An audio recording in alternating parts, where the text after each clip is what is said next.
lembrar. Uma perguntinha que eu quero fazer, eu faço sempre para meus convidados aqui. O pastor não poderia ficar longe, né? Com essa camisa do Brasil linda, maravilhosa, Aqui né? é Brasil, vim representar o Brasil.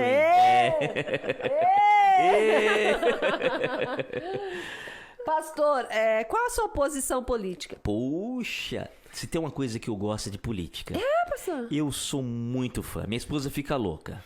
Por quê? Porque você ter uma pessoa que tem a possibilidade de mudar ou de dar uma ideia através da sua locução, Verdade. eu acho isso muito incrível. Quando eu olho, por exemplo, um presidente que ali sozinho ele não faz, mas ele tem que argumentar com todo mundo, eu acho isso incrível, né?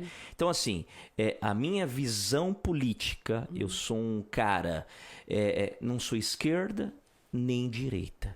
Olha que coisa linda. Não sou esquerda nem direita. Não pode ser esquerda. Esquerda. A gente aprende que esquerda não pode, né? Eu não sou esquerda nem direita. Esquerda por quê? Porque eu venho de Santo André. E eu vi um petista chamado Celso Daniel que mudou completamente Santo André. E eu fui fruto disso. Eu fui beneficiado com isso. Só que ele não durou muito tempo. Foi assassinado. Então, assim, naquela época eu apoiava o PT. Naquela época eu acreditava não pelo partido, mas por causa do Celso. por causa do Celso Daniel, tá? Então assim, só complementando, então eu admirei muito, né? Eu particularmente pude ver, por exemplo, numa era Fernando Henrique, né? Uma opção. Então votei no Fernando Henrique. Minha mãe, quando ia votar, quem que você votou no Collor? Mas mãe, vota no Collor. Pode votar nele lá que assina embaixo. Por qual razão? Essa esperança, essa expectativa, sabe, o pastor? Então, assim, você tem algum partido? Não. Eu não tenho nenhum partido. Você apoia a esquerda? Aquilo que eu falei. Não apoio, não sou da esquerda. E da direita? Exceções, tá? Porque eu sou um cristão. Então, se eu fosse um político, ia ser um problema para as pessoas. Porque eu ia defender aquilo que eu creio. Exatamente. Então, que nem, por exemplo, aborto. Eu sou contra. E a esquerda é a favor. Você tá entendendo? Aí vamos falar sobre... Eu fui num podcast uma vez, aqui no Japão, ele perguntou, e sobre as drogas? Cara, meus princípios, eu sou contra as drogas. A esquerda é a favor. Você tá entendendo? Então, assim, então eu sei o meu lugar. Então, assim, sou um admirador desses políticos que fizeram total diferença, sabe? Mas, assim, qual bandeira? Não tenho bandeira. Mas aquilo que tá dentro do que eu acredito, pode ter certeza que sim, ainda que estejamos passando um momento muito delicado, né, pastora? Referência ao prefeito Celso Daniel. O pastor imagina o que pode ter acontecido, foi por causa de quê? Porque às vezes a gente tem né? Deve ser por causa disso, por causa daquilo. A morte do... Eu vou dar esse exemplo. Eu, como morador de Santo André, aqui nesse bairro, eu acredito que a gente saiba o que anda acontecendo. Exatamente. Não é? Que não tem como não saber, porque eu sou morador. Exato. Né? Então a gente ouve, aqui é só. Eu, como Santo André, também foi isso. Em Santo André nós ouvíamos, nós víamos, não vai durar muito. Por quê? Batia de frente com o sistema. Pastor, imagine alguém num partido falando, eu não vou. Como assim não vai? Se assino, eu não vou. Então isso é o problema. Então nós não vemos outra opção do que isso, o enfrentamento contra o sistema.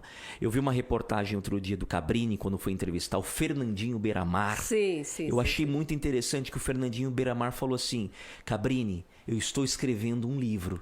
E nesse livro eu vou contar coisas que muitas pessoas querem saber. E o Cabrini pergunta, como o que, por exemplo? E ele fala, quem não quer saber a real história de Celso Daniel? Tá lá.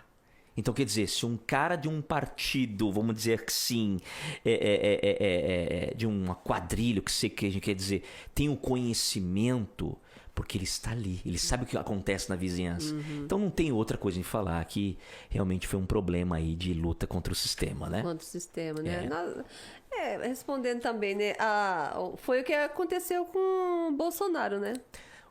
Logo na entrada, aquela facada. Exato. Né? Então, realmente é uma... perceberam que ele ia ser um problema para o sistema, né? Então, se reuniram e foi o que aconteceu. A facada, e dizem que a pessoa cometeu sozinha. Tem umas coisas assim que a gente fica muito, muito com ponto de interrogação. Uma das coisas que me chama muita atenção, que nem eu falei, não sou petista nem bolsonarista, tá? Coisas eu posso concordar, coisas não. Todavia, entretanto, o que me chama atenção é, por exemplo, essa bancada dos cristãos, né? Eu sou de São Paulo, eu me lembro como o Haddad entrou, ele falou assim, não vai ter aumento. Não vai ter aumento. E a primeira coisa que ele fez foi aumentar o transporte. Eu fiz parte disso. O movimento MBL foi para as ruas. Certo. Eu me emocionava em ver a linha amarela de São Paulo, cheia de pessoas com a camiseta do Brasil, com bandeira, correndo para a Avenida Paulista, fazendo aquela juventude falando aqui não. Eles foram para as ruas. Você falou que não ia aumentar e aumentou? Como assim? E naquele mesmo momento ele mudou. O que me chama a atenção é que, assim, nós somos cristãos e nós precisamos olhar por essas causas. É, claro. Pastora, me dói muito ver, por exemplo, os líderes evangélicos indo para lá para lutar, por exemplo, com o judiciário, bater boca com o ministro e etc e tal. E até agora eu não consegui ver a gasolina. Baixou, não baixou? Não, calma aí. Teve um aumento de gasolina absurdo. Teve. E ninguém foi pras ruas. Exato. Você tá entendendo? Outro dia eu falei com a minha mamãe, disse que o arroz custa tanto. Filho, o leite tá caro. E ninguém vai pras ruas. Não. Então, assim, o que me dói muito são essas pequenas causas que já descobrimos que se teve, vamos pra rua e tem uma resposta, por que espera? Mas, pastor, no caso não foi o fica em casa? Porque o senhor sabe que o fica em casa, a economia a gente vê depois, atrapalhou o mundo. Né? O pastor tá falando de aumento, mas aqui também, né? Não, sim. Eu não faço compra, quem faz compra é meu marido, mas toda vez que ele vai, ele fala, não sei o que aumentou, não sei o que aumentou, não sei o que aumentou. E um absurdo, tá tudo né? muito caro aqui no Japão, isso tá caro. Não é? Pastor, eu vou te falar uma coisa. Eu não sei como que é o salário mínimo aqui no Japão, mas desde que eu entrei aqui eu entendi que com salário mínimo consigo sobreviver, comer e dormir tranquilo, pagar um aluguel. A minha mãe, por exemplo, é uma de várias que trabalha para ganhar R$1.200. Pastor, ela é uma das de tantos desses 14 milhões que estão desempregados no Brasil. De R$1.200, um aluguel em São Paulo, você não encontra por menos de R$500. Então faz 1.200 menos 500. O gás tá 100. Então já tira desse 1.200 600. O leite, a carne. Tá tudo muito caro. Pastor, eu vou falar uma coisa. Como é que sobrevive? Então, essas minhas... o meu impasse é justamente isso aí. Gente, a gente não consegue viver com o mínimo. Não. É um absurdo. Então... Por isso que eu sempre inclinar. Falar, gente, como que vocês não vão ver esse povo e não vai fazer absolutamente nada? Precisa fazer alguma coisa. Precisa. Né? Então, isso que, na minha opinião, acho que é uma coisa que nós evangélicos precisaríamos unir e falar, gente, a Bíblia nos ensinou que desde o começo repartiu com os... Vamos lutar por esses também. Claro. Né? Não, é responsabilidade. Responsabilidade. Né? Na nossa igreja, lá no Brasil, eu vi uma mudança extrema. De que momento? Uma igreja de 700 membros, daqui a pouco você vê o pessoal pedindo oração. E qual que era o pedido de oração? Ora, emprego. Porta de emprego. Porta de emprego. Porta de emprego. Porta de emprego. Porta de emprego. Nossa, todo pedido de oração é emprego. E quando a gente olha lá no IBGE, na época que a gente saiu, era 13 milhões de desempregados. Pastora, aí eu pergunto para vocês, aonde vamos arrumar emprego para 13 milhões de pessoas? Se tá difícil, aí eu pergunto, como é que eles vivem, gente? Como é que eles comem, né? Então, e aí fica em casa... fez com que as pessoas, aqueles que vendiam a balinha, aqueles que vendiam o salgado, aqueles que vendiam o cachorro-quente, ficassem presos em casa. Então aí aumentou mais ainda. Exatamente. Né? Mas eu sei que o governo agora, ele está dando, antes era 400, né? Agora 600. Aumentou. Está dando ajuda de custo de gasolina, por isso que abaixou.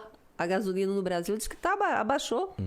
Baixou muito mesmo, né? Então, quer dizer, tudo que o governo... Nossa, mas tudo que o governo tenta fazer para melhorar o Brasil, tem uma esquerda que trabalha para atrapalhar, né? Então, mas é a questão, né? No caso, como está polarizado, Lula e Bolsonaro. E quem o pastor vota? Nulo. Ah, que susto! Você que era Lula? Nulo. Deu um susto. Ó, pastor, eu vou falar uma coisa aqui. Isso eu falo de boca cheia, assim, pastora. Por que eu não votaria no Lula? Justamente porque eu sou de Santo André, eu sou do ABC. Eu e os meus familiares acompanhamos o processo de vida dele. Sei. Sabe? Fez muita coisa e faz. O Partido dos Trabalhadores. Eu tenho familiares que moram na Bahia. Os movimentos sem terra. Eu tive parente de movimentos sem terra. Eu sou de pessoas que vivem na Bahia daquilo que eles projetaram como a Bolsa Família. Eu tenho um familiar que recebe Bolsa Família, tá? Só que assim, onde há fumaça, há fogo. Então assim, tudo que aconteceu, a gente vê, eu seria muito cara de pau para falar, não vou votar nele para que ele vai mudar. Não, isso não. Em contrapartida, o Bolsonaro. Nada contra o Bolsonaro, apenas uma única coisa. Eu, que estive no meio policial, quando ele fala assim, vamos liberar armas para a gente poder ter um meio de... Não, eu vim da periferia. Então o pastor é contra a liberação de armas? Sou. Eu sou a favor. Eu vou te falar, sabe por que eu sou? Eu tô vendo que é. Sabe por que eu sou, pastor? Porque eu sou de São Paulo.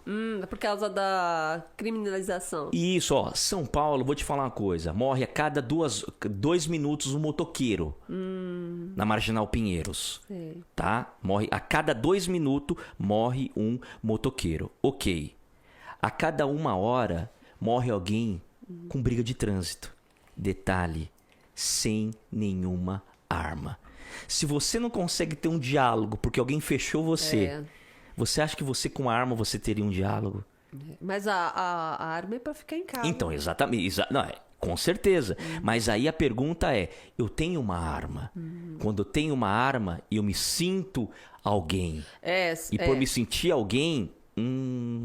Outra coisa, eu cuido de dependente químico, pastora. Esse dependente químico, as mães querem se livrar, porque acham que é um caso perdido.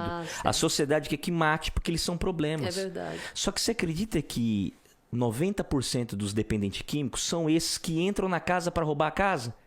Então você imagina cada dependente químico, por causa de uma droga, entrar na casa e você dentro de casa tendo arma, você matar. Eu perco meu emprego de cuidar de dependente químico. Olha só, e se o dependente químico matar a família? Puxa, vou te falar uma coisa. O dependente químico, quando ele tem arma na mão, ele não mata. Ele vende a droga. Ele vende pra comprar droga. Ele olha e fala assim, meu Deus do céu. Eu vou ganhar um dinheiro em cima disso Vou aqui. ganhar. E isso, pastor, eu falo porque são mais de 10 anos nesse meio, né? Então a gente vê a fissura que o dependente químico tem. Então, por conta disso, pastor, eu esperaria uma terceira via. Mas se não tem, o meu voto é nulo. O pastor votando nulo, o pastor sabe que tá votando no Lula, né? Não sei se é ele. Tá dizendo, a pesquisa diz que pode ser ele. Então. Mas a gente sabe que tudo aqui é conto de fadas, né? Então. O Bolsonaro ganhou sem fazer campanha.